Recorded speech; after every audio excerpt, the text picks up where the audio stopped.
चलिए आज बात करेंगे ट्रांसलेशन से कुछ और संबंधित हम लोग बात करेंगे और सभी बच्चे रेडी हो जाएं और सभी का ध्यान मेरी तरफ होना चाहिए। Understand everyone, please ready.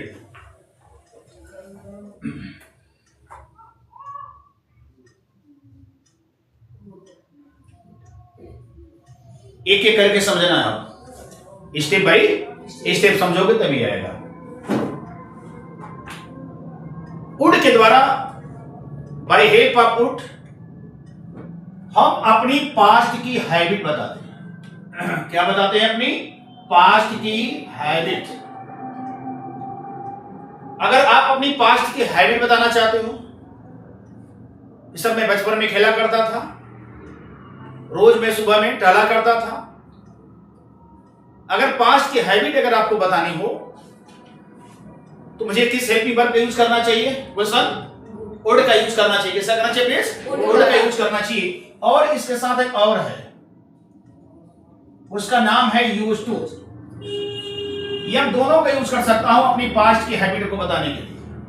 Past की हैबिट बताने के लिए हम दोनों का यूज कर सकता हूं, वुड या use to. Are you getting my point? जैसे मैं खेला करता था,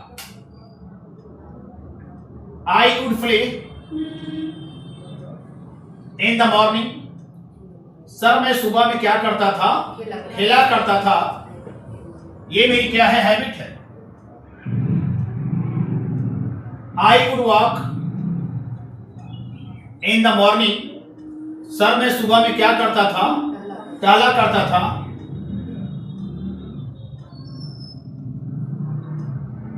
I would song daily, I would sing daily। मैं क्या करता था? गाना रोज गाया करता था। अर्थात अगर आप अपनी पास्ट की हैबिट बताने की इच्छा कर रहे हो, गांधी जी सत्य बोला करते थे। Gandhi ji would speak the truth, would speak the truth। Gandhi ji क्या करते थे? सत्य बोला करते थे।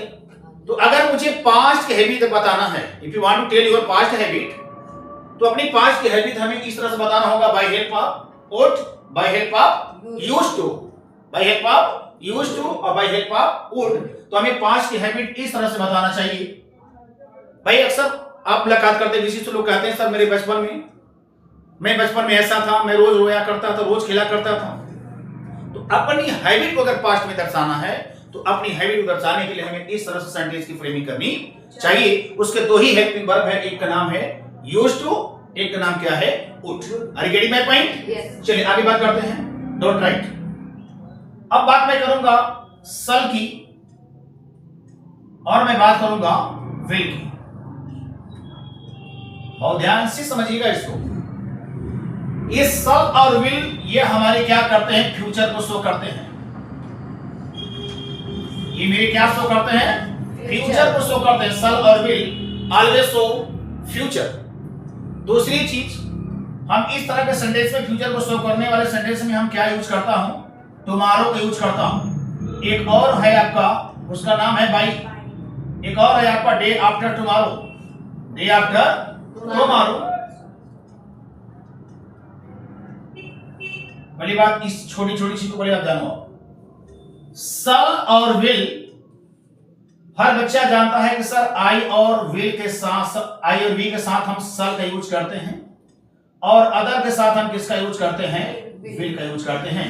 लेकिन कहीं प्रेशर की बात आती है, अगर प्रेशर देना है, किसी को धमकी देना है, तो ऐसी कंडीशन में हम जहां पर विल लगाने की बात होती है वहां पर क्या लगा देता हूं? हम सल लगाता हूं। और जहां सल की बात है वहां क्या लगाते हैं? हम विल की बात करता हूं। अरे गेटिंग माय पॉइंट? किसी को प्रेशर देना, किसी को धमकी देने की बात हो तो हम जहां पर विल की बात आती है वहां पे सल, जहां पे सल की बात है वहां पर विल। इस पे क्या लगाते हैं? हम विल।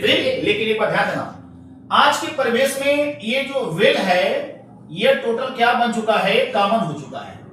ये विल क्या है मेरे लिए? ये कॉमन है। हर सेंटेंस में लोग क्या करते हैं? विल का अप्लाई करते हैं। ग्रामर को अगर फॉलो करोगे तो अकॉर्डिंग टू सब्जेक्ट हमें विल और शैल को अप्लाई करना पड़ेगा। लेकिन आज की लैंग्वेज के क्षेत्र में अगर देखना चाहोगे तो हमारा विल क्या है? सभी वर्ड, सभी सेंटेंस साथ क्या है? वो कॉमन हो चुका है। तो हमने इस तरह से क्या किया, स्ट्रक्चर को देखा, विल और शैल, ये हमारे फ्यूचर को शो करने के लिए। कल की इंग्लिश क्या होती है, टुमारो, और हम इसमें बाई, तब की इंग्लिश क्या लगाते हैं, बाई का यूज करते हैं। लोग बात बात में कहते हैं अच्छा सर मैं आऊंगा, सर मैं आऊंगा, तो आपका क्वेश्चन जवाब क्या होता है, सर आई शैल कम। क्या होगा, आई शैल कम। आप पहले फ्रेमिंग सीखो। सर मैं कल आऊंगा, I shall come tomorrow, I shall come tomorrow. और ध्यान दीजिएगा, सर मैं कल तक आऊंगा, I will come by tomorrow, I will come by tomorrow. Sentence पहले फ्रेमिंग सीखो। सर मैं आऊंगा, मैं क्या होगा, आई शैल कम। सेकंड, मैं कल आऊंगा, I shall come tomorrow, I shall come tomorrow. आराम से समझिए, मैं कल तक आऊंगा, I shall come by tomorrow. Sir मैं सुबह तक आऊंगा, I shall come bye morning. मैं रात तक आऊंगा, I shall come bye night. मैं दोपहर तक आऊंगा, I shall come bye afternoon, है ना। मैं जनवरी तक आऊंगा sir, I shall come bye जनवरी। मैं मंगलवार तक आऊंगा sir, I shall come by Tuesday. Are you getting my point? तो तब के सेंस में टाइम को शो करने के लिए मैं इसका यूज करता हूं। डे आफ्टर टुमारो, एक चीज पर डिस्कस करो, फिर उसको अप एंड डाउन करो, है ना। डे आफ्टर टुमारो, परसों की बात, सर मैं परसों आऊंगा, I will come day after tomorrow, I will come day after tomorrow. देखो सेंटेंस मेरा, एक बात बताऊं, किसी विषय का विद्वान होना वो अलग बात होती है। मेरी बात को समझना ध्यान से। किसी सब्जेक्ट का विद्वान होना वो मैटर अलग होता है, और उस टॉपिक का कांसेप्ट को क्लियर करना वह विद्वता अलग है। लोग कहते हैं मैं मैथ का बहुत बड़ा प्रचंड विद्वान हूं, मैं मान गया, लेकिन क्या आपका कांसेप्ट सब क्लियर है? अगर कांसेप्ट क्लियर है तो ही विद्वता है ना। मैं अंग्रेजी का बड़ा विद्वान हूं, मैं मान सकता, वो आपका कांसेप्ट क्लियर होना चाहिए। हम बहुत मैथ जानता हूं, लेकिन मेरा कोई भी कांसेप्ट क्लियर नहीं है। जब कांसेप्ट क्लियर नहीं, बताओ मैथ किस काम का। तो आप अगर ट्रांसफर की फ्रेमिंग सीख रहे हो माय डियर स्टूडेंट, तो पहले हम सबका कांसेप्ट क्लियर होना चाहिए। अगर आपका कांसेप्ट क्लियर हो गया तो उसी के अकॉर्डिंग, उसी के बेस पर आप बनाते चले जाओगे। पहले तो मेरा कांसेप्ट ही नहीं क्लियर है, आपने 10 एग्जांपल दे दिया, लेकिन कांसेप्ट इज नॉट क्लियर। अभी भी हम डाउट में हैं हाउ टू फ्रेम सेंटेंस। तो पहले अपने कांसेप्ट को क्लियर किया करो। उस कांसेप्ट को लेने के लिए या तो हमारा एग्जांपल 1 हो, 2 हो, या तो 3, ये 3 सेंटेंस से अपने कांसेप्ट को क्लियर किया करो। अगर 3 सेंटेंस देने के बाद अगर आपका कांसेप्ट क्लियर नहीं है, फिर समझ लेना कि मेरे पास कोई प्रॉब्लम, दिक्कत है। या तो समझाने वाले का दिक्कत होगा, या तो समझने वाले का। अरे गेटिंग माय पॉइंट? समझाने वाला क्या करता है, 100% देता है, समझने वाला भी 100% देता है, लेकिन कहीं कहीं कुछ दिक्कत होती है। किसी की अंडरस्टैंडिंग कमजोर होती है। कुछ बच्चे एक ही एग्जांपल में समझ जाते हैं, कुछ 2 बच्चे, कुछ क्या होते हैं तीसरे में समझते हैं वो बच्चे।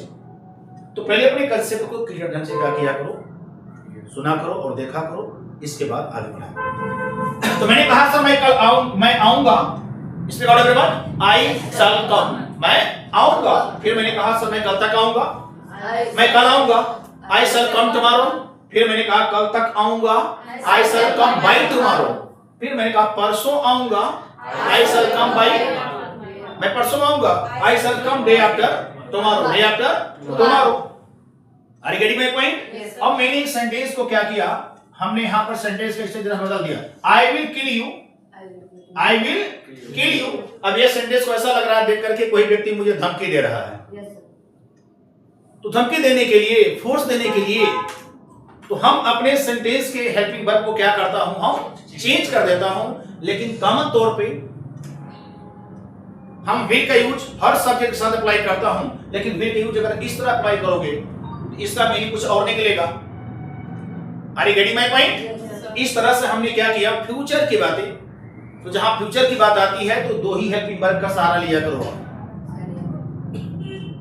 और मैं आपको एक दिन और क्लास दिया था, को सेंटेंस मेरे प्रेजेंट में है लेकिन फ्यूचर बताते हैं। I am to go, I have to go, ध्यान सुनना please. I am about to गो,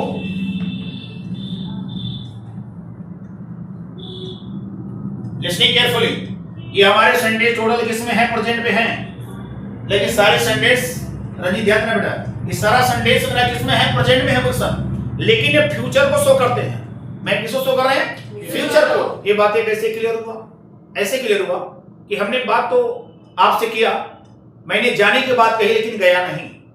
मैंने आपसे क्वेश्चन किया, sir I have to go, मुझे जाना है, तो मुझे जाना है ना, जाना है। इसका मतलब है कि मैंने जाना शुरू नहीं किया हूं, अर्थात मुझे जाना है ना। ये मुझे फ्यूचर के पास समझ में आ रही है। ये sentence is in present but giving sense of future. अब आगे लिखा I have to go, sir मुझे जाना है, दोनों सेंटेंस सेम मीनिंग निकलेगा। सर मुझे जाना है, आई हैव टू गो, अर्थात मैं गया नहीं। फिर मैंने लिखा sir I am about to go, मैं जाने ही वाला हूं, मैं जाने ही वाला हूं। अब ये सेंटेंस देखा, सर मैं जाने ही वाला हूं, इसका मतलब होता कि आप गए नहीं हो, अर्थात अपनी बात प्रेजेंट में कर रहे हो लेकिन फ्यूचर की समय बता रहे हो। सर मैं जाने ही वाला हूं, सर मैं आने ही वाला हूं, मैं आपसे बात करने ही वाला हूं, मैं क्लास लेने ही वाला हूं। I am about to come sir, I am about to talk sir, I am about to take your class sir, I am about to attend your class sir, I have to go, sir मुझे जाना है, I have to come, मुझे आना है, I have to talk to you, sir मुझे आपसे बातें करना है, I have to take my class, मुझे क्लास लेनी है, I am to take class. तो दोनों मीनिंग सेम निकलेगा। तो मेरी कहने मतलब है कि देखो सेंटेंस मेरे दोनों प्रेजेंट में है, तीनों सेंटेंस प्रेजेंट में है, लेकिन सेंस किसमें ले रहा है? मैं बताइए फ्यूचर में। अरे घड़ी में पॉइंट। तो कभी भी आप ये कंफ्यूज मत रहा करो कि सर सेंटेंस को देखकर हम बताएंगे सेंटेंस प्रेजेंट है, पास्ट है कि फ्यूचर है। अब बताओ, प्रेजेंट में है सेंटेंस लेकिन मीनिंग दे रहा है फ्यूचर की, और एक जगह मैंने क्या किया? फ्यूचर की बात यहां किया। अक्सर बच्चे बात जब करते हैं तो फ्यूचर की बहुत दिक्कत करते हैं, प्रेजेंट की बातों को पास्ट में बताते हैं, पास्ट की बातें फ्यूचर में। और आपकी बात पता होना चाहिए कि फ्यूचर में केवल दो ही ऐसे वर्ब हैं, तीसरा है ही नहीं है। बस इसी को आप अगर ध्यान दे दो तो अक्सर कभी भी बोलचाल की लैंग्वेज में सल विल के सिवा और कुछ नहीं यूज किए जाते। अब बनने की जब बात आती है तो इनके साथ हम क्या यूज करता हूं? बी। बनने के अर्थ में क्या यूज करता हूं मैं? बी का यूज करता हूं। अरे गड़ी में point, I shall be doctor. तो फ्यूचर की बात आगे जब टेंस पढ़ोगे will be plus ING, will have third form, तो उसकी चिकन छोड़ दो प्लीज। केवल आप कम्युनिकेशन के दौरान अक्सर ही सल और विल का अप्लाई किया जाता है, अक्सर हम बातें करते हैं। अरे गड़ी में पॉइंट, तो सल और विल फ्यूचर शो करने के लिए। कल की इंग्लिश क्या होती है प्लीज? टुमारो। और तक की इंग्लिश क्या होती है? बाय। और डे आफ्टर टुमारो आने वाला परसों के लिए। अरे गड़ी में पॉइंट, आई और वी के साथ हम सल का यूज करते हैं, अदर के साथ विल का, और कॉमन में हमारा क्या है? विल है। लेकिन प्रेशर देना है तो मुझे धीरे से क्या करना है? विल का जगह सल और सल का जगह विल का यूज करना है। अरे गड़ी में पॉइंट, आगे बात करता हूं। हम अपनी हाइब्रिड को बताने के लिए हम क्या करते हैं? हम वुड का यूज करते हैं। अरे गड़ी में पॉइंट, वुड का यूज। अभी वुड क्या है? ये वुड जो है विल का पास्ट है। अब ये देख लो, ये वुड जो है ये इसका पास्ट है। वुड इसी विल का क्या है? पास्ट है। अब इसका यूज किया जाता है। एक चीज और देखिए आप, पोलाइट, लास्ट पोलाइट रिक्वेस्ट करने के लिए, क्या करने के लिए ma'am? Polite request, politely request.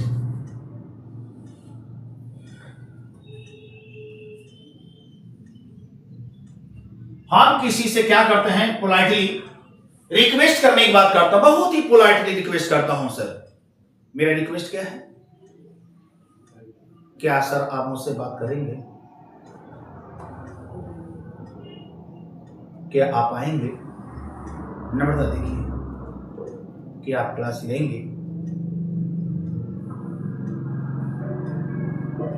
हमने आपसे कहा, एक सेंटेंस ये लिखा मैंने, वुड यू, मैंने कहा would you help me? Speak out everyone, would you help me?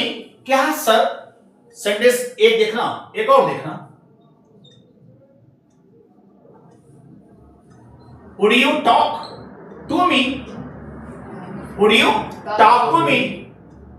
Sunday तो है दोस्त, समझो आप अपनी अगर पोलाइटली रिक्वेस्ट करना चाहते हो, कैसे पोलाइटली रिक्वेस्ट अगर करना मैम चाहती हैं बड़ी ही नम्रता के साथ, are you getting my point? तो मुझे यह स्ट्रक्चर पर ध्यान देना पड़ेगा।